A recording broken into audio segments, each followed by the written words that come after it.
avisá-los que nós estamos já de volta com os pequenos grupos. Terça-feira e quarta-feira é o dia dos nossos pequenos grupos. Se envolva, participe, tem sido uma bênção para que possamos cada dia mais caminhar em comunhão. Amados, 1 Coríntios capítulo 1, nós leremos o verso 1 e verso 2. Eu estava estudando e interessante que no seminário eu fiz uma chamada exegese. É uma coisa esquisita o nome, né? Mas valia nota. E não foi pouco que eu tive que procurar conhecimento nos livros, e nunca me esqueço, que foi sobre a saudação.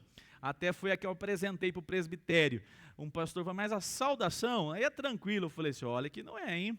E é interessante, o apóstolo Paulo faz uma saudação diferente das demais. Ele tem aqui uma, podemos chamar assim, terceira via de uma comunicação. Nós temos do apóstolo Paulo uma carta que foi enviada, e essa carta se perdeu. Nós não temos essa carta.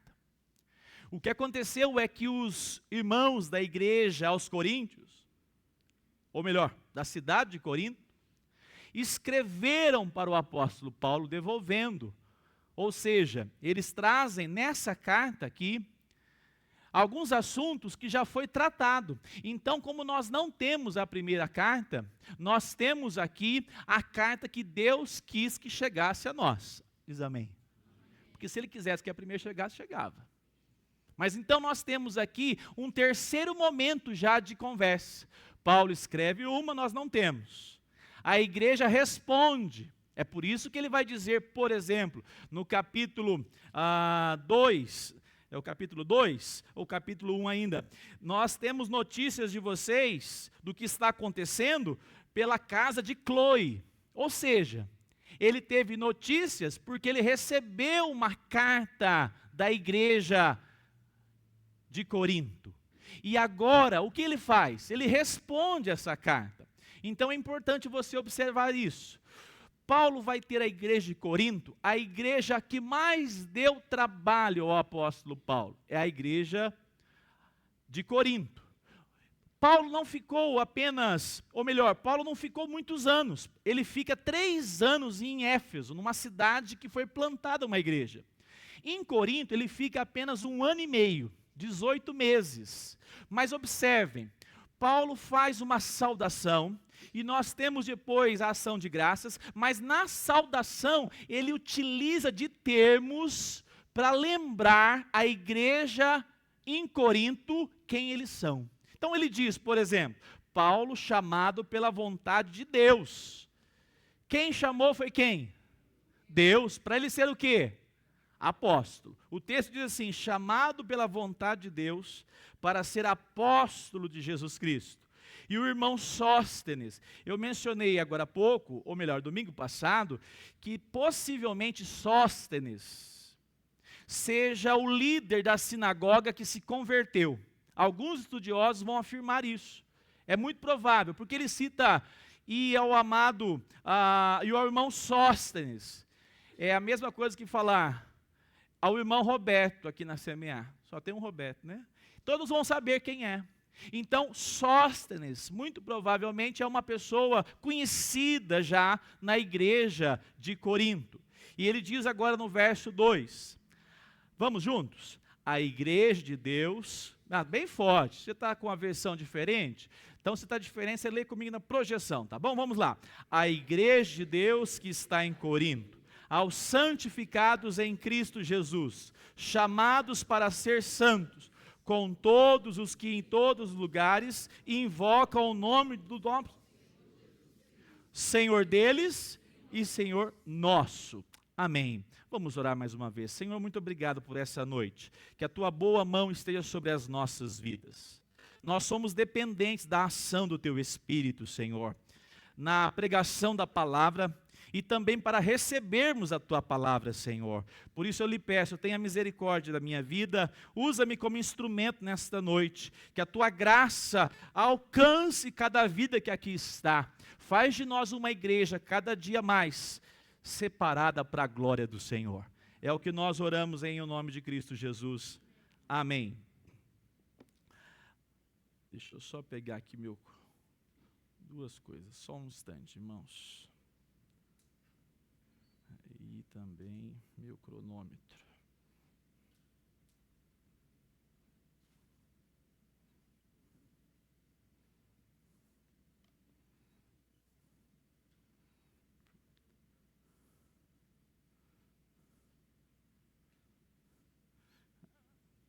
Tá vendo? Vai colocando aplicativo, pastor. Vai colocando aplicativo que não serve para nada e esconde o que precisa aqui.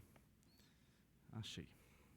Amados irmãos, eu gostaria de pensar a respeito do que o verso 2 destaca nesta noite. E essa noite nós temos um título para essa mensagem: Deus santifica a sua igreja. Deus santifica a sua igreja. Eu gostaria de pensar com os irmãos. Qualquer pessoa que é acidentada, ou qualquer pessoa numa situação de morte, ele quer ir para o céu? Quem acha que sim? Eu acredito que todos vão dizer que sim. É muito normal a pessoa dizer, olha, naquele momento final, ela aceitou Jesus, não é assim que as pessoas dizem?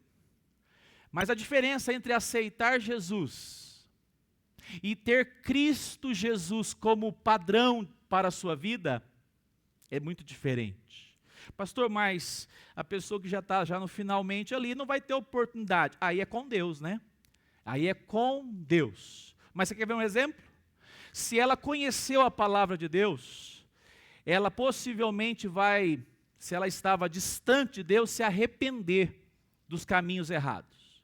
Mas ela vai se arrepender lembrando, eu não vivi o modelo que Cristo me chamou para viver. E o que mais acontece, irmãos, é justamente esse contexto da reprovação diante de Deus. Alguém que deseja o céu, mas não deseja parecer com Cristo aqui. Desejar o céu, qualquer pessoa, até mesmo um agnóstico, qualquer pessoa de qualquer religião pode dizer, não, eu gostaria de viver no céu, mas estar com Deus, existe um caminho, e nessa noite nós vamos falar sobre esse caminho de estar com Deus um dia eternamente. Deus santifica a sua igreja. O que é igreja? Nós estamos acostumados com esse termo.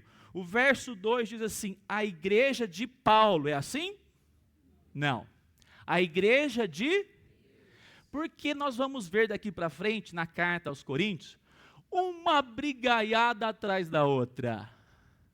Uns acham que são apóstolos, ou melhor, discípulos de quem? Paulo. Outros, Apolo. Outros, de Cristo, exatamente. Está uma divisão gigante. E o apóstolo Paulo diz, a igreja de Deus. Por isso, Débora, quando nós refletimos e pensamos quem nós somos aqui, não é um ajuntamento que canta louvores, que canta música gospel. Nós estamos aqui porque igreja significa assembleia, reunião de um grupo de pessoas que Jesus Cristo alcançou e nós exaltamos a Ele. Definição de igreja. É uma assembleia, é uma reunião de pessoas que foram chamadas por Deus. E esse termo tem um diferencial. Por que nós temos a igreja sendo chamada de igreja? Porque os cristãos tiveram que se diferenciar dos judeus. Qual é o nome da igreja dos judeus? Fala bem alto. Sinagoga. Se na sinagoga nós temos, então, judeus que se reúnem, os cristãos logo pensaram, nós temos que nos reunir, e não foi assim, pensando no nome não, mas a partir do momento que eles se reuniam, esse aspecto de reunião, de se reunir para exaltar a Deus, com o objetivo de glorificar a Deus, passa então a utilizar esse termo que na época já era sinônimo de reunião. Os gregos, aquela cultura helenística, tudo utilizava esse termo pensando em reunião. Mas notem, meus irmãos, Paulo vai utilizar essa palavra dizendo a igreja de Deus, ou seja, um ajuntamento solene, uma reunião que vem pessoas para exaltar e bendizer o nome do Senhor. Então, a igreja é um povo eleito, a igreja é um povo chamado, a igreja é um povo que vem para exaltar o Deus que chamou. Quantos foram chamados pelo Senhor aqui? Você tem alegria de falar, Deus me chamou. Domingo passado nós falamos sobre o chamado. E hoje nós vamos falar sobre o Deus que santifica os chamados. Nós somos separados por Deus. A igreja se tornou então um povo que está para fora, um povo que vai viver o evangelho, de maneira que o dia a dia dele vai apontar a quem nós pertencemos. A igreja tem Jesus como pedra principal, angular, pedra fundamental. E nós somos o quê? Pedras vivas, edificados em cima de quem? De Cristo. Nós estamos estudando 1 Pedro. Nós somos edificados casa espiritual. Sem Cristo nós não somos nada. Nós dependemos dele. A igreja é justamente aquela que foi escrava, mas que foi resgatada, e o Senhor nos chama de sacerdócio real, segundo o apóstolo Pedro, nação santa, povo de propriedade exclusiva de Deus. Essa é a igreja. Igreja é esse grupo.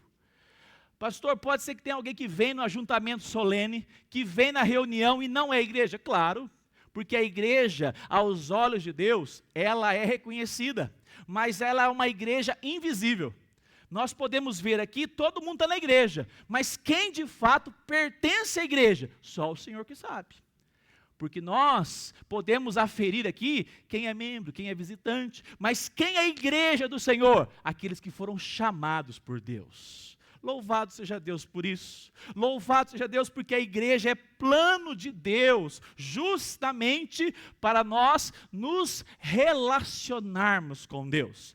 O versículo 2 diz também assim: aos santificados em Cristo Jesus, a igreja de Deus que está em Corinto, aos santificados em Cristo Jesus.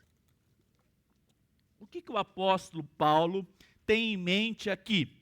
Por que Deus santifica a sua igreja? Porque, em primeiro lugar, eu quero destacar 3 aspectos. A santificação, ela revela o caráter de Deus. A igreja, ela é chamada, não é para viver lá na região desértica. A igreja é chamada para estar aonde? Aqui como foi no caso de Corinto. Na cidade. Deus não nos chamou para uma vida retirada, que nós até mencionamos pela manhã, uma vida numa relação distante da sociedade. Não, nós somos chamados por Deus e vamos conviver na cidade que estamos. Como? É por isso que nós vamos então destacar o primeiro aspecto. A santificação revela quem nos chamou, o caráter de Deus. A palavra de Deus lá em Isaías capítulo 6, diz assim, eu vou ler para os irmãos na projeção só para você acompanhar. Santo, santo, santo é o Senhor dos exércitos. Toda a terra, projeção para nós por favor, Isaías 6:3. Toda a terra está cheia da sua glória. Santo, santo, santo. Um dos atributos de Deus, e é um atributo que nós podemos chamar comunicável. O que seria um atributo comunicável? É um atributo que Deus possui, mas que Ele transmite aos seus filhos. Ele transmite. Então, por exemplo, Deus é santo. E Ele compartilha, nós vamos estudar como, da sua santidade aos seus filhos, eleitos em Cristo Jesus. A partir do momento da relação de atributos, nós podemos destacar, ou melhor, acabei de usar o termo aqui e fugiu. Nós temos em Deus, um dos seus atributos, a santidade. Deus é santo. Atributo comunicável, porque tem os incomunicáveis. Por exemplo, um dos atributos de Deus, Deus é soberano. Ele comunica isso para nós? Não. Ele é imutável. Ele comunica isso conosco? Não. Nós, inclusive, precisamos de graça, porque a gente muda demais, né? Mas Ele deixou a nós, em Cristo, atributos que Ele compartilha conosco. E um deles é justamente a respeito do caráter de Deus. Deus é santo. E nós podemos ver isso quando Deus criou o homem. Como é que Deus criou o ser humano? Lembra do projeto da criação? Deus criou o ser humano. E Deus, lá no verso 1, ou melhor, capítulo 1, verso 31 de Gênesis, na projeção para a igreja acompanhar rapidamente, viu Deus, depois que Ele fez tudo, viu Deus tudo quanto fizera. E eis que era muito bom, não é bom, é muito bom o que havia feito, e era muito bom. Deus olhou, você acha que Ele olhou para a jabuticabeira? Falou assim, a jabuticabeira é muito boa, é verdade. O fruto é excelente, não é? Amém? Você não gosta de jabuticaba, não. Aí olhou para o ser humano e disse assim, olha, o que nós fizemos, porque quem fez? O Pai, o Filho e o Espírito, um Deus trino, que criou o homem e disse, este é a nossa, a jabuticabeira não é, a cachoeira não é, a natureza não é, os animais, por mais inteligentes que são, eles não são imagem, e o quê? Semelhança de Deus, e Deus declarou, eles, o casal, pronto ali, são imagem e semelhança nossa, a nossa imagem e semelhança criamos. Deus viu que era muito bom, mas por quê? Porque você tem o narizinho arredondado, desse jeitinho, assim, é assim? Não! Porque Ele olhou para o ser humano e disse, ele é justo como eu. Ele tem o seu caráter como eu. Afinal de contas, louvado seja Deus, Deus é um Deus que cria de diversas maneiras, com características distintas, e quem é filho de Deus tem uma coisa, o caráter de Deus está sendo forjado a cada dia nele e nela. O que te define não é a sua cor de pele, o que define você não é a sua cor de cabelo, a sua idade, a sua riqueza ou pobreza, o que define você é se você está marcado pela presença graciosa de Deus, por meio desse atributo que Ele comunica, santidade. Deus olhou para o homem e disse, ficou muito bom. A imagem de Deus eles foram criados. A queda faz o quê? Arruína. Traz em ruína tudo o que Deus fez para o homem e para a mulher. Pensa em um casal que ficou feio, mais feio, mais feio. Mas por quê? Porque dentro do coração daquele primeiro casal, agora está manchado, cheio de rugas, totalmente avesso à santidade de Deus. O homem, o ser humano, se tornou mau. E essa natureza humana revela que agora o casal, a partir da sua relação ali como família, filhos, todos estão em pecado, nasceram em pecado. E essa característica agora é do ser humano. Deixou de ser imagem e semelhança perfeita. Presta atenção. Se eu fosse daquelas igrejas, cutuca o irmão está do seu lado e fala assim para ele. Mas talvez você tenha liberdade. Fala assim, ó, Deus te segurou um pouco. Deus disse, o pecado vai atingir, vai estragar, vai ficar uma fiura só. Mas a minha graça vai limitar o pecado. É por isso que você vê ainda tanta coisa boa acontecendo. Porque Deus freia o pecado da humanidade. Porque senão não sobrava mais nada. As bombas atômicas todas já teriam caído. Não é só sobre Hiroshima, sobre o mundo todo. Porque o coração do homem se tornou mau. Mas agora, Deus revela quem Ele é. Quem Deus é? Um Deus santo. Um Deus que não tem nenhuma mancha. E como nós podemos ver isso? Você conhece a história da vida de Noé? Você lembra a respeito do que aconteceu na história de Noé? Deus chamou Noé e disse, construa. Lá no capítulo 7, verso 23 de Gênesis, diz assim, Deus exterminou todos os seres que havia sobre a face da terra. Deus exterminou por seu bel prazer? Não, porque Deus é santo. E o que estava acontecendo com o mundo caído ali? O mundo caído pós-pecado chegou numa depravação tamanha que Deus disse, vou destruir tudo. Por quê? Porque eu sou santo. Eu não compartilho dessas coisas. Noé, prepare uma arca. Prepare uma arca que eu vou enviar meu juízo. Eu vou derramar minha ira sobre todos, inclusive a criação. Notem, amados irmãos, um Deus santo.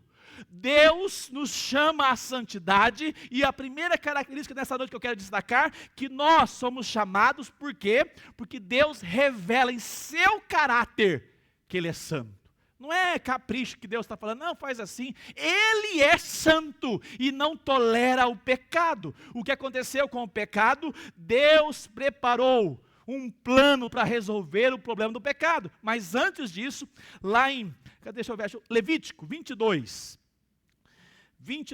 32, diz assim, não profanem o meu santo nome. Vamos ler bem forte juntos? 32 e 33, aqui na projeção você pode acompanhar. Vamos lá. Não profanem meu santo nome, mas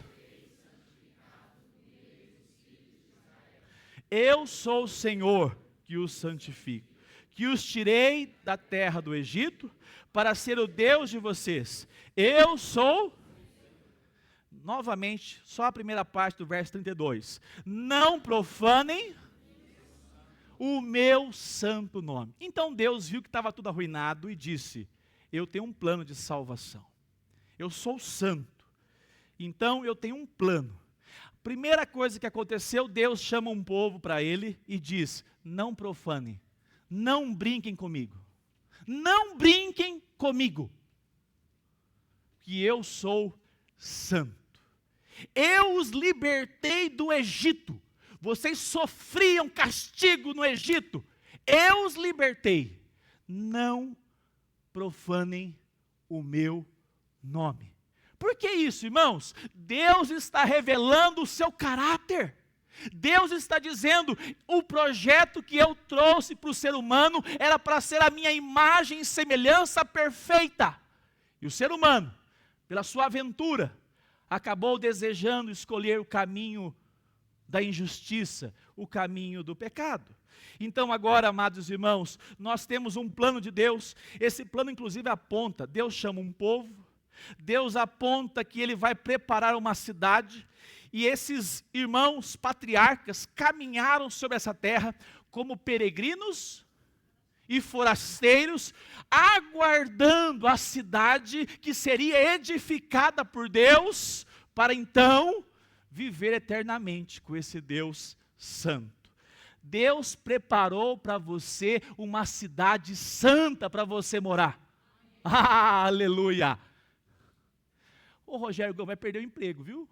Síndico, lá não vai ter mais necessidade de síndico. todo mundo presta conta, todo mundo faz tudo direito, tudo que é feito lá glorifica ao nosso Deus que é santo. É a Nova Jerusalém. Que alegria um dia desfrutarmos disso.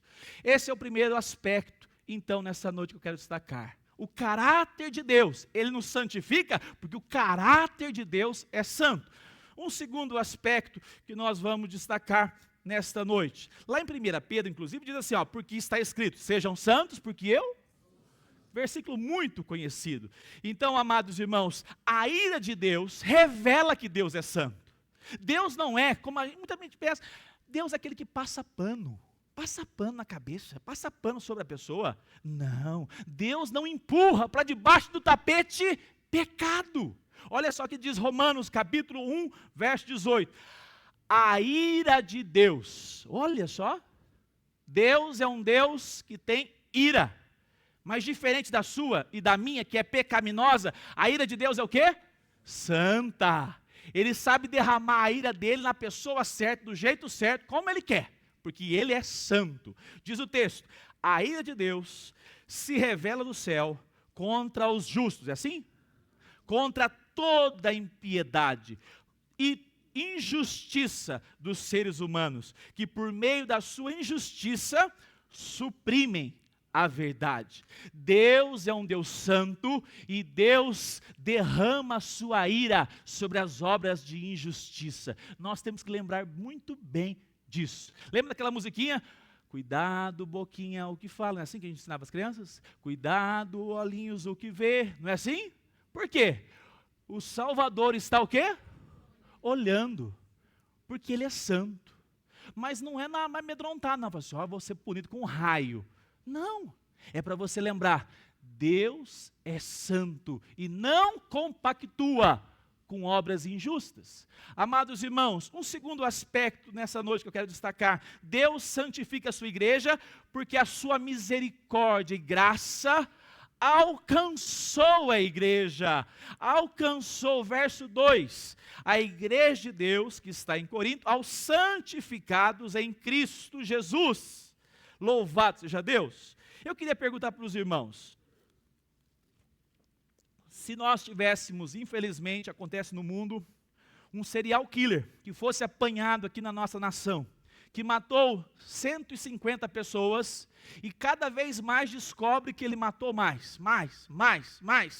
E aí, esse serial killer, assassino em série, vai matar, 150 eu já gerei, né? Mas vamos botar aí 30. Na 32ª pessoa, ele vai para matar, já está projetado, está escrito, planejado. A polícia prende ele. E aí num país que as autoridades cumprem, né? O que ele tem que ser? O que tem que ser feito com ele? Cadeira elétrica nele. Culpado, fez DNA, é ele mesmo, Paulo. Não tem dúvidas. Tudo foi apontado e confirmado. Esse é o serial killer. O que ele merece? Justiça. Ele merece juízo. O que vai acontecer, amado irmão? Presta bem atenção. Quando aquele homem morre, ele está pagando pela dívida que ele produziu. Os males que ele produziu. Amado irmão, amada irmã, presta bem atenção. O seu pecado e o meu, o nosso pecado é comparado a um crime diante de Deus. Deus vê o nosso pecado e diz, culpado. E conhece inclusive o que passa dentro do nosso coração. Não precisa nem produzir. Ele já conhece antes de sair do nosso coração. Qual é a nossa condição de nos justificarmos diante de Deus sozinhos? Nenhuma. Qual é a sentença? O ser humano então, ele vai ao inferno. O ser humano vai ao inferno por causa do quê? Por causa do caráter santo de Deus. Não é porque o diabo fica esperando, não é porque o diabo traz a pessoa, é porque Deus é um Deus santo. E como Ele é santo, toda obra de injustiça, tudo que é produzido que não tem relação com a santidade de Deus, merece condenação. E Deus condena. O inferno não é inferno do diabo, o inferno é inferno de Deus. Deus é o dono de todas as coisas. Não é o diabo que tem chave. Já ouviu falar, tem a chave do diabo? Que chave, coisa nenhuma. Deus é um Deus santo. E há lá, o que é o inferno? A ira de Deus sendo derramada o tempo todo. Eu achei bonita uma imagem, que eu vou mencionar agora. Eu vou adiantar, mas eu tenho que mencionar, não tem jeito não. A ira de Deus funciona assim. A ira de Deus seria derramada sobre quantas pessoas que pisaram sobre essa terra? Quem merecia? Todos. Mas aí Deus preparou o seu filho. E a ira de Deus será derramada sobre quem? Seu filho. Presta bem atenção. Cristo está assim hoje. É uma ilustração para você lembrar disso para sempre. Deus é o quê? Qual é o caráter, atributo e caráter de Deus? Santo. Deus tem que derramar justiça, porque se Ele não derramar justiça, Ele se torna omisso. Provérbios vai dizer o seguinte: o Senhor detesta quem justifica o ímpio. Sabe esse negócio de Cabral, que fica na boa? Vocês estão lembrando o que eu estou falando? O Senhor detesta quem justifica o ímpio, e quem condena o justo.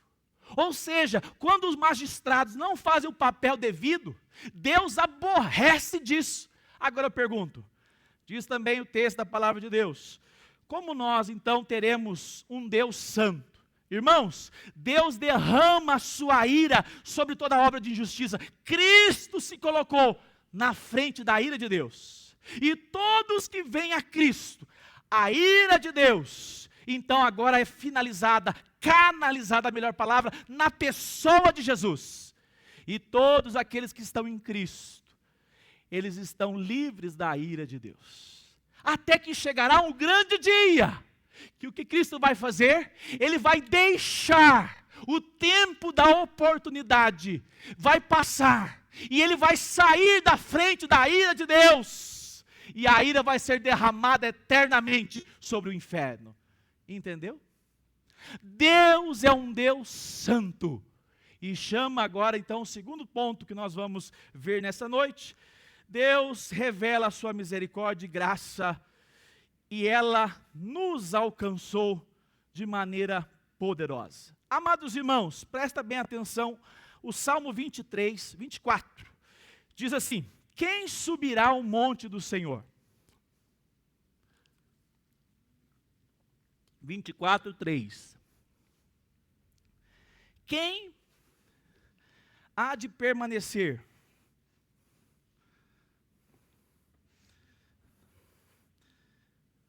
Perdi o lenço. Se acharem um lenço, vocês me ajudem. Quem há de permanecer no seu santo lugar? Vamos ler o 4.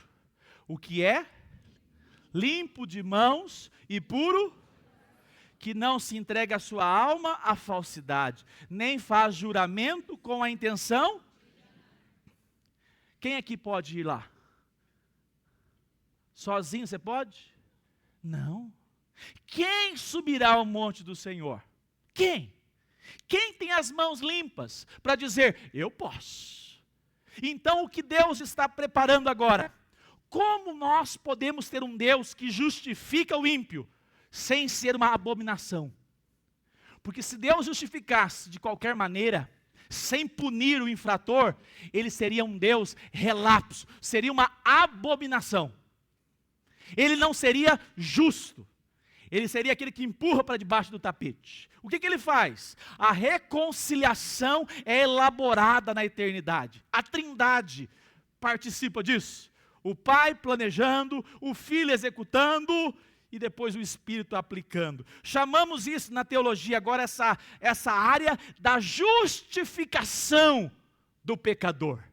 Nós não merecíamos, nós não temos méritos para chegar diante de Deus, mas agora Deus prepara um plano, e Romanos capítulo 8 diz assim: aos que predestinou, a esses também chamou, e aos que chamou, Cadê a projeção? Está com problema? Romanos 8:30. A igreja sabe de qual o versículo, mas vamos ler. Presbiteriano não conhece versículo, pode riscar o nome do livro da vida. Misericórdia, pastor, que exagero. E aos que predestinou, a esses também chamou, e aos que chamou, a esses também? Irmão, presta bem atenção. Alguém, quando nós, nos nossos delitos e pecados, encharcados de lodo, olhou para nós, e teve misericórdia de nós, e se dispôs a assumir o nosso lugar. A obra de salvação da igreja, do povo de Deus, é quando o Senhor, Ele prepara um plano para reconciliar aqueles que estão, eles estão tão bonzinhos, só precisavam de uma ajudinha. É assim? Não, eles estavam inclusive fedendo. Porque você já viu algum morto que cheira bem? É tudo produção artificial. Porque depois de alguns dias, vai ter o quê? Odor, decomposição. A palavra de Deus diz assim: estávamos nós mortos. Aonde? Nos delitos e pecados. Então agora Deus prepara uma ação de reconciliação daqueles que Ele chama. E aqueles que Ele chama, Ele também então agora justifica. Como? O primeiro aspecto, nós temos que entender que Deus não colocou em nossa conta os nossos pecados. Diz amém. Se Deus colocasse na sua conta o seu pecado, você não estaria aqui. Se Deus tivesse colocado na minha conta, nós não estaríamos aqui, você e eu. Mas Deus coloca na conta de Cristo. 2 Coríntios, agora você tem que abrir a sua Bíblia. Todo crente tem uma Bíblia, abre a sua Bíblia para você gravar, grifar. 2 Coríntios 5, 21.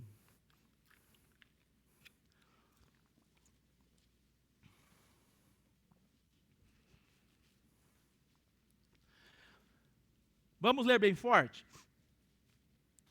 2 Coríntios, capítulo 5. Obrigado, Rogério. Aquele que não conheceu o pecado, Deus, para que nele... Primeira coisa que irmãos que amam a palavra de Deus têm que fazer é refletir no texto. Vamos juntos? Aquele que não conheceu o pecado.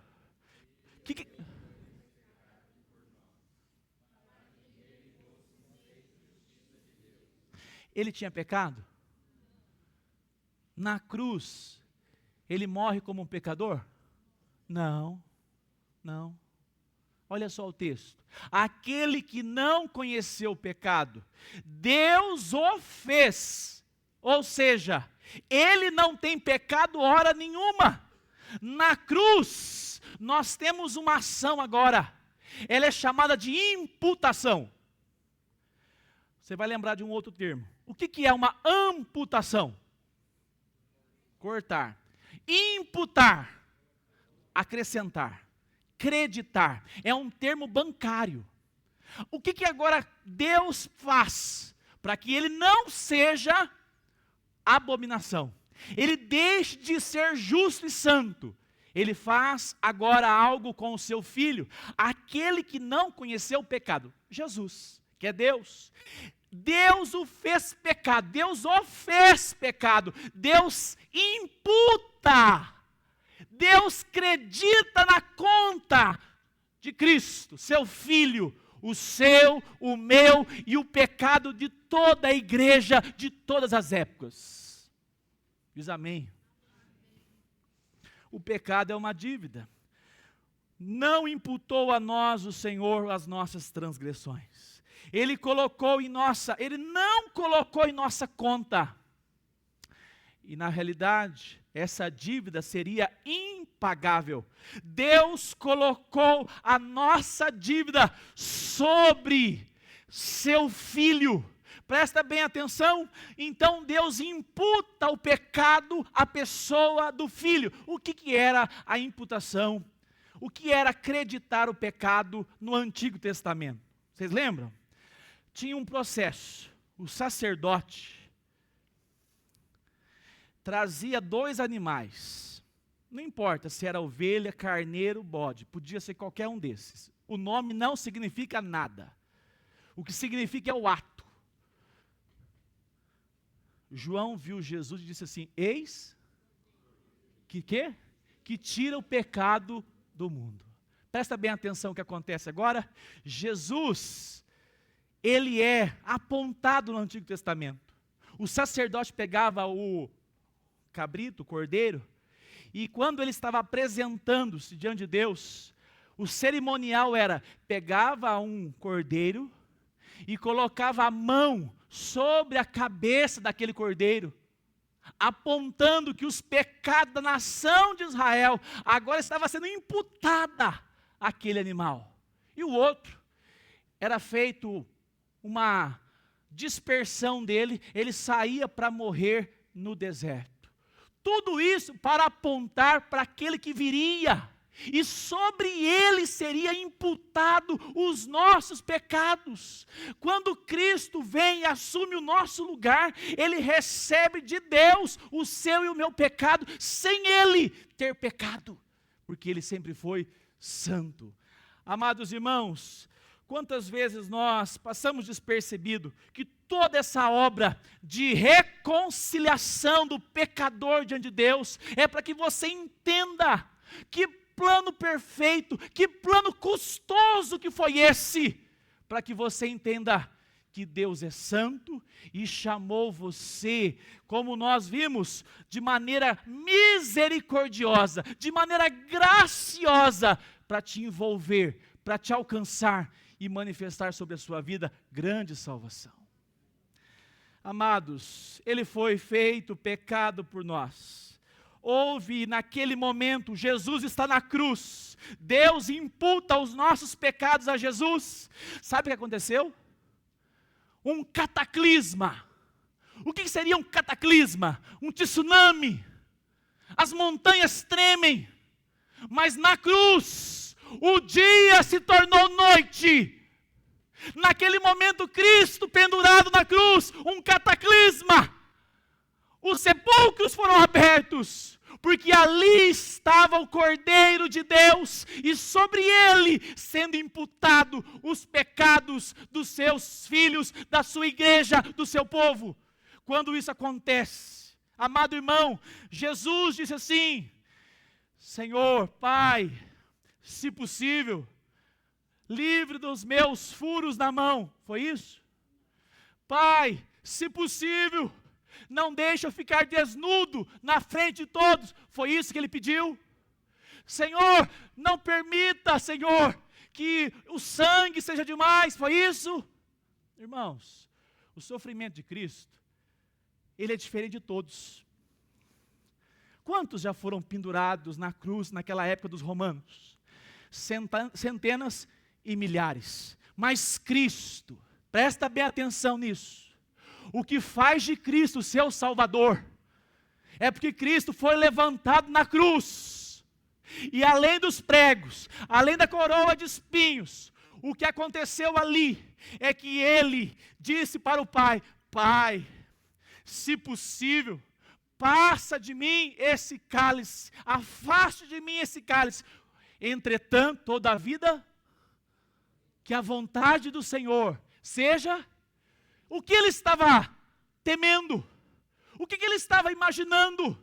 Naquela cruz, amado irmão, o que fez de fato Cristo ser assolado, é que no madeiro, Cristo bebe todo o cálice da ira de Deus, sendo derramado sobre ele. Deus, como um míssil atômico, teleguiado, dispara a ira dele e acerta a pessoa de Jesus, e sobre ele a ira de Deus é derramada, e Deus vira, diz o texto, que Deus se ocultou, Deus desamparou o seu próprio filho naquela cruz. A ira de Deus derramada sobre o seu filho, e Deus desampara. Essa é a angústia de Cristo Jesus, que sabia o que iria enfrentar. Não os pregos, não a gozação, não a vergonha. Por sinal, ele não tinha nenhuma dessas características nossas, humanas assim. Eu creio que não. Ele estava seguro do que estava fazendo, confiado. Mas ali ele sabia, Deus, o meu Pai, que eu sempre vivi em harmonia, que é santo, perfeito, vai me abandonar. E eu vou experimentar o cálice amargo da ira de Deus. Lá em Apocalipse diz que esse cálice será derramado no final. Lembra da imagem aqui? Enquanto aqui está o convite do Evangelho, a ira para quem recebe Cristo Jesus é derramada sobre quem? Cristo. Mas um dia, aqueles que não renderem-se a Cristo, vão experimentar dessa ira de Deus. Porque o plano de Deus é o resgate. Resgate não é a totalidade. Resgate é um grupo, e Deus há de resgatar muitos ainda por meio dessa obra. Amados irmãos, o Pai não poupou o seu próprio Filho. Você notou um negócio diferente aqui hoje? Pastor, falando de santidade, eu pensei que o senhor já ia começar a falar dos... Cadê a Ana? Dos croppeds, Ana. A Ana sempre fala, pastor, mas o povo anda mal arrumado, né? Vai falar de santidade, vai falar das calças esquisitas que os homens estão usando. Não é não, Tiago? Opa, misericórdia. Vai falar de coisa assim, né? Vai cantar no louvor, misericórdia. Aqui não, graças a Deus, as nossas irmãs louvaram a Deus. Um tópico mostrando tudo, não. Pastor, está estranha essa mensagem, porque santidade tem relação diretamente com a nossa vida ética e moral. Amém? Sim e não. Se aqui nessa igreja tiver só ética e moral, eu não quero pastoreá-los. Mas se nessa igreja houver entendimento de quem Deus é, santo, e o que foi necessário ser feito para você ser chamado de alguém que era pecador, mas foi justificado por Cristo. E agora você entendeu, eu fui justificada, eu fui justificado, e eu não posso mais viver uma vida para mim mesmo. Aí, de fato, você entendeu o que é uma vida separada para Deus. Percebe a diferença? Existe uma grande diferença no legalismo moral e ético, daquilo que quem vai te convencer do pecado, não é o pastor não, é o Espírito de Deus na sua vida. Há uma diferença muito grande. Presta bem atenção. Jesus bebe esse cálice amargo. Jesus foi golpeado pela espada da lei. Tudo o que tinha que ser feito pela lei, ele cumpre. Mateus 26, 39. Diz assim... Perdão, deixa eu pegar essa referência, já passei ela. Vamos deixar para... Segura só um pouquinho. Agora presta bem atenção, isso aqui é uma coisa importante. Deus justificou os pecadores, sendo Cristo na cruz, moído. É imputado a Cristo os nossos pecados, amém? Qual é o valor da conta que você tem então agora, nesse momento? O pecado te mandava para onde?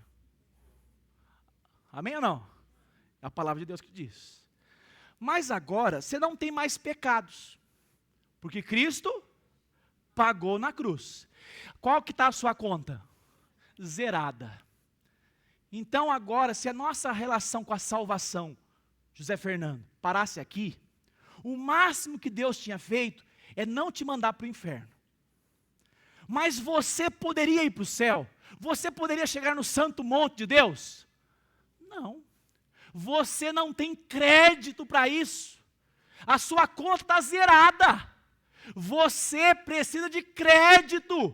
Você precisa de méritos. Nós somos salvos pelos méritos. Mas os méritos de Cristo Jesus...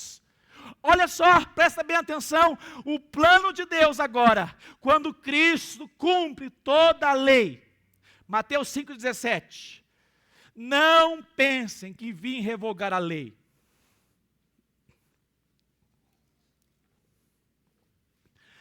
O conteúdo hoje aqui é meio denso, Marquinhos. O negócio aqui é denso. Quem orou pelo pastor essa semana? Eu vou olhar não. Amém, Senhor. Louvado seja o teu nome. Não é fácil não. Estava estudando na biblioteca essa semana. Biblioteca Federal. O FTM.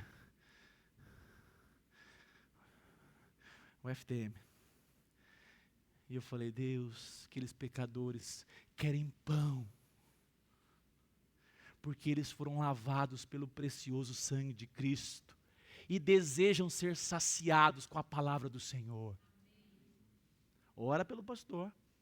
Mateus 5, 17. Não pensem que vim revogar a lei, ou os profetas. Não vim para revogar, mas para cumprir. Mateus 5, 18. Aproveita o embalo aí. Porque em verdade lhes digo, até que o céu e a terra passem, nenhum i ou um tio jamais passará da lei, até que tudo. Presta bem atenção. Você tem os seus pecados imputados a Cristo. E Cristo imputa os seus méritos a você. Que méritos é esses? Quais são esses méritos? Os méritos de viver uma vida santa. Jesus viveu uma vida toda perfeita. Quando ele nasceu, ao 8º dia ele foi o quê? Circuncidado. Você já pensou? O rei dos reis fala assim, não, vou me submeter. Por que ele se submete? Porque ele cumpre, como diz o versículo, ele cumpre toda a lei. Ele não deixa passar um i, nem um tio. Ele cumpre toda a lei. E a lei levou Jesus a morrer na cruz. Uma vida santa, uma vida perfeita, uma vida que não teve deslizes. E na cruz, quando nós temos os nossos pecados imputados a Cristo, Cristo imputa a nós, Cristo credencia a nossa vida, Cristo dá o crédito de toda a vida santa dele a nós. E por isso nós agora podemos um dia entrar no Santo dos Santos e dizer, louvado seja o teu nome, Senhor Jesus, porque eu tive acesso mediante os teus méritos. A sua conta está no azul. A sua vida espiritual foi planejada por um resgate. E esse resgate creditou a você os méritos de Cristo. Amado irmão, amada irmã, eu pergunto, como podemos desfrutar dessa dupla imputação? Pecado vai para Cristo. Justiça de Cristo vem para nós. Como? Gálatas capítulo 3, versículo 26. Pois todos vocês são filhos de Deus, mediante a fé em Romanos capítulo 5, na projeção, por favor, na projeção. Romanos 5, 1. Justificados, pois, mediante... Temos o quê? Nós tínhamos condições de ter paz com Deus? Deus é o quê? Então ele faz guerra contra aquele que não é santo. Não poupou o seu próprio filho? Como é que você poderia ter uma vida com paz? Nós cumprimentamos assim, graça e paz, não é assim? Normalmente.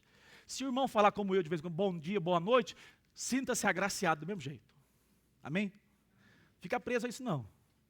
Mas graça significa favor de Deus, que você não merecia. E paz quer dizer, Cristo nos justificou. O nosso pecado foi para Ele, e o mérito dele veio para nós. Justificados, pois, mediante a fé, temos paz com Deus por meio, presta atenção, ninguém pode desfrutar de paz com Deus, o Criador, se não for por meio de Jesus Cristo de Nazaré. Porque Ele é o meio, Ele é a verdade. Conhecereis a verdade, e a verdade vai libertá-lo. Libertá-lo do quê? Da culpa do seu pecado. Tem pessoas tirando a vida, porque não experimentaram o perdão e a solução da culpa do seu pecado. Saiba de uma coisa, Cristo morre na cruz, e morrendo na cruz, Ele leva a nossa culpa. Nós agora temos paz com Deus, nós não estamos agora mais condenados pelos nossos pecados, mas nós temos paz pela fé. Nós desfrutamos de todo esse benefício que o Senhor tem. João 1,12, mas a todos quanto receberam, deu-lhes o poder serem feitos filhos de Deus. João 1,12, mas a todos que quem está recebendo quem aí? Recebendo Jesus Cristo como seu Senhor e Salvador. Amado irmão, amada irmã, eu quero nessa noite que você entenda isso. Eu vou ler porque eu quero nessa noite destacar vários textos. 1 Pedro, sobe que eu preciso da projeção, parou. Lembra daquele negócio que eu falei já? Ora para que Deus abençoe toda a dinâmica do culto. Quem estava na oração, Eliana, 6h30 hoje? Levanta a mão aí. Louvado seja Deus. Oraram pelo culto? Oraram? Louvado seja Deus. Continue assim. Pode vir 6h30 para orar pelo culto. 1 Pedro 1,18.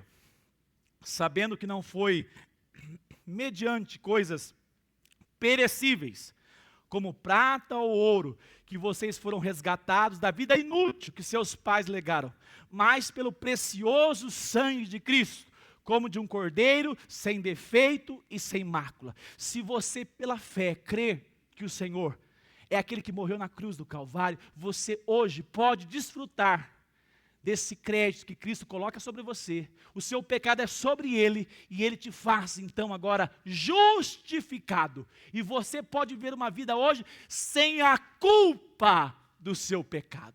Amém? Para terminar, nessa noite eu quero destacar o último aspecto. O Senhor santifica a sua igreja para quê? Deus santifica a sua igreja para uma nova vida em Cristo. Aos santificados, verso 2, 1 Coríntios 1:2. Aos santificados em Cristo Jesus, chamados para ser santos. 1 Coríntios 1:2. O primeiro aspecto, quando ele diz assim, a igreja de Deus que está em Corinto, aos santificados em Cristo, ele está pensando em toda a obra de salvação. Como é que alguém vai ser santo? Antes de ser santo, ele precisa ser chamado. Tem até um processo que a gente chama Ordo dos Salutis, em latim, que é a ordem da salvação. Deus elege, Deus chama, amém? Deus regenera, novo coração. Deus converte, ele toma consciência que Deus o alcançou, ele muda 180, ele muda de vida. Deus converte, Deus nos justifica. Ele começou a caminhar com Cristo e agora ele entendeu, Cristo morreu em meu lugar, levou os meus pecados e eu recebi os seus méritos. Então agora Deus nos justifica, Deus nos adota, somos filhos agora, pecadores, mas agora somos chamados de filhos de Deus em Cristo, e também nos santifica. Amados irmãos, Deus chama a sua igreja, um chamado que tem um projeto de ser completo, santifica e lá na frente vai nos glorificar. Então, olha só um detalhe importante para nós. A palavra de Deus nos mostra então agora que nós somos chamados para ser santos. A santidade, amados irmãos, nada mais é do que a nossa vida unida a Cristo. Nós não podemos viver a vida cristã distante, ou afastado, ou sem Cristo. O que nós vamos desfrutar? Se nós estivermos em Cristo, toda essa obra graciosa de salvação e de reconciliação. Sem Cristo, uma vida religiosa. Conhece aquela pessoa que não tem alegria de vir no culto? Conhece aquela pessoa que não tem alegria de ler a palavra de Deus? Ore por ela. Muito provavelmente, ela não está vivendo uma vida verdadeiramente em Cristo. Amados irmãos, a nossa vida agora é para ser vivida com Cristo. Lá um autor chamado R.J.C. Riley diz assim: a fé que não envolve uma influência santificadora sobre o caráter da pessoa não é melhor que a fé dos demônios. Interessante, hein? Olha, por quê? O diabo, os demônios também reconhecem Jesus, não é? O que tem nós contigo, Filho do Altíssimo? A nossa fé não é uma fé qualquer. A nossa fé é crendo na obra que foi feita por Cristo e a implicação que isso traz para a nossa vida diária. Então, nós só podemos viver em Cristo. Romanos 6 diz assim, Romanos 6:1. Que diremos então? Vamos juntos? Continuaremos no pecado para que a graça aumente ainda mais? De modo nenhum. Como viveremos ainda no pecado, nós que já morremos para ele? Como é que nós morremos para ele? Assumindo a morte de Cristo. Paulo está dizendo, nós estamos agora vivendo a vida cristã unida a Cristo. Nós vivemos agora a vida que Cristo viveu. E a cruz é para agora nós vivermos ela como? Vivendo não mais para nós, mas para Ele. Verso 3. Ou será que vocês ignoram que todos nós que fomos batizados em Cristo Jesus, fomos batizados na sua morte, fomos sepultados com Ele na morte pelo batismo, para que como Cristo foi ressuscitado dentre os mortos pela glória do Pai, assim também nós, nós morremos com Cristo, a nossa vida cristã agora é em Cristo, amém? Morremos com Ele, morremos para os nossos o quê? Se você está em Cristo, você vai ter isso como um princípio da sua vida. Agora eu vivo, tudo aquilo que é pecado, o meu Senhor morreu na cruz, eu morri com Ele. Quem agora vive é uma nova Roberta, um novo Gildo. Agora eu vou viver o poder da ressurreição, porque Ele ressurgiu dos mortos, para que eu possa viver o quê? Uma nova vida, parecendo e refletindo a imagem desse Deus Santo, a imagem de Cristo Jesus. Continue comigo. Fomos sepultados com Ele, verso 4. Fomos sepultados com Ele na morte pelo batismo. Para que, como Cristo foi ressuscitado dentre os mortos, pela glória do Pai, assim também nós andemos em novidade de vida. Porque se fomos unidos com Ele na semelhança da sua morte, certamente seremos também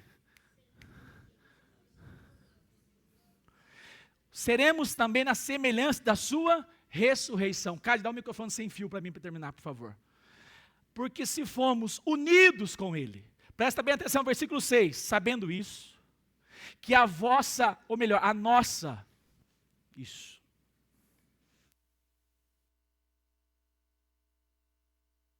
Som. Verso 6, sabendo isto, que a nossa velha natureza foi crucificada com Ele, para que o corpo do pecado seja, e não sejamos mais escravos do, presta bem atenção, Cristo na cruz, justifica você, amém? E Cristo destrói, paga a culpa do seu pecado, você não carrega mais culpa, porque Cristo morreu na cruz por causa dos seus pecados. Mas não para aí. Agora a obra de santificação, sabe qual é? A partir do momento que você vive Cristo ressurreto, Cristo que ressurgiu, você vive uma nova vida agora em Cristo, por meio do poder de Cristo, para vencer o pecado que ainda habita em nós. Por meio da ação de Cristo agora em nós. Nós agora podemos viver livres do pecado, porque Cristo garantiu poder para você dizer hoje, domingo, eu não quero mais viver uma vida de desobediência da vontade do Senhor Jesus. Nós somos libertos do poder do pecado, somos libertos da culpa. E amados irmãos, um dia, quero ver assim os irmãos atentos, seremos livres da presença do pecado. Quem quer chegar nesse dia? E eu quero terminar dizendo para os irmãos, nós temos agora, irmãos, o privilégio de vivermos uma vida militando contra a natureza pecaminosa. Nós podemos agora, pelo poder de Cristo, o que o apóstolo Pedro ensinou hoje, nós estávamos estudando, façam o quê? Carinho na sua natureza carnal, é assim? Façam guerra. Você quer ver um cristão de verdade? É se na vida dele, ele caminha agora com desejo, satisfação em agradar a Deus. A sua vida agora, chamado para ser santo, é chamado em Uberlândia para ser distinto. Separado é isso. Você foi chamado para ser distinto aonde você trabalha, aonde você convive. Separado, diferente, por meio da pessoa de Cristo. Façam guerra, quer dizer, nós agora vivemos pela ação do Espírito Santo, pelo poder de Cristo, e podemos desfrutar dessa dádiva, essa ação do Senhor de nos fazer agora dizer não ao pecado, não aos meus pensamentos imorais, não à minha sensualidade, dizer não a coisas que você diz, essa era a minha velha vida. A minha velha vida foi crucificada com Cristo. Eu fui chamado para uma vida nova. E por meio dessa vida, eu agora caminho para o Senhor. Tem uma ilustração que é bem interessante. Diz assim: um rapaz foi passear num pântano, uma floresta, e afundou. Esses locais onde tem areia movediça, coisa assim. E ele cai lá. Ele ficou atolado. Certo? Só que aí, depois de algum tempo, apareceu alguém. Estendeu uma corda, estendeu a mão e tirou ele de lá. Aí a aplicação achei interessante. Cristo nos resgata. A obra da justificação nos tira do lamaçal. Estende a mão. E depois que tirou aquele rapaz, ele não sabia onde que podia pisar. Aquela pessoa colocou ele em cima de uma rocha. E aí o que aconteceu? Ele estava salvo? Em cima de uma rocha? Estava salvo? Sim. Mas eu pergunto, estava limpo? A obra de santificação é Cristo, que justifica você, tira do lamaçal, coloca você numa pedra, e a obra de santificação é o tempo todo te limpando, para que você, cada dia mais, seja alguém santo, perfeito, para a glória do Senhor Jesus.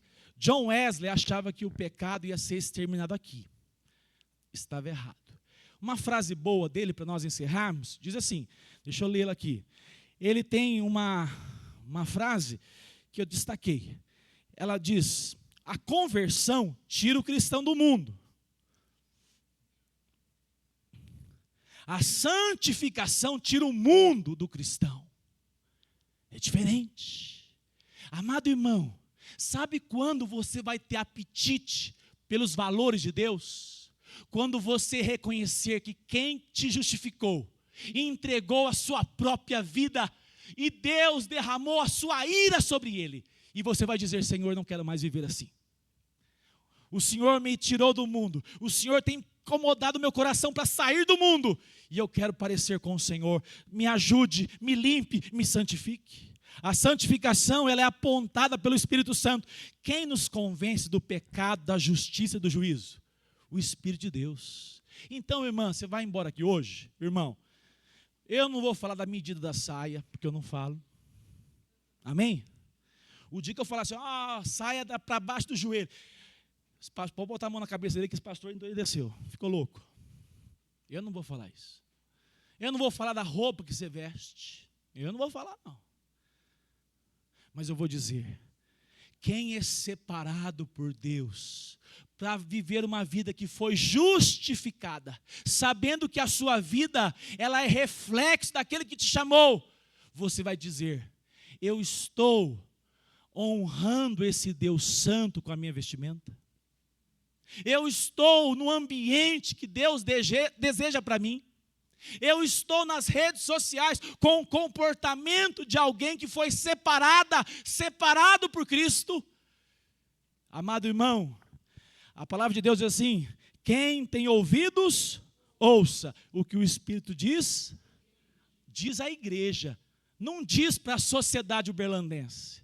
O Espírito de Deus fala para a igreja, abra seus ouvidos, eu desejo com meus ouvidos abertos. Uma frase também que interessante, o pecado degenera, mas o Espírito Santo regenera. Quem teve comportamento a vida toda estranha, mundana, e hoje está feliz com um comportamento que revela Cristo Jesus?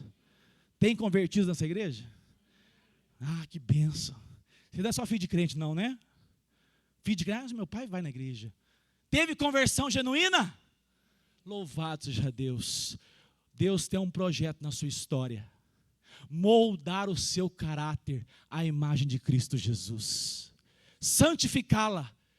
Experimentar de Deus uma alegria, que é fazer a vontade de Deus e não ter mais saudade da velha vida.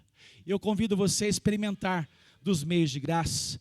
Fique em pé. Eu quero nesse momento chamar a equipe de música aqui. Nós vamos orar, mas eu quero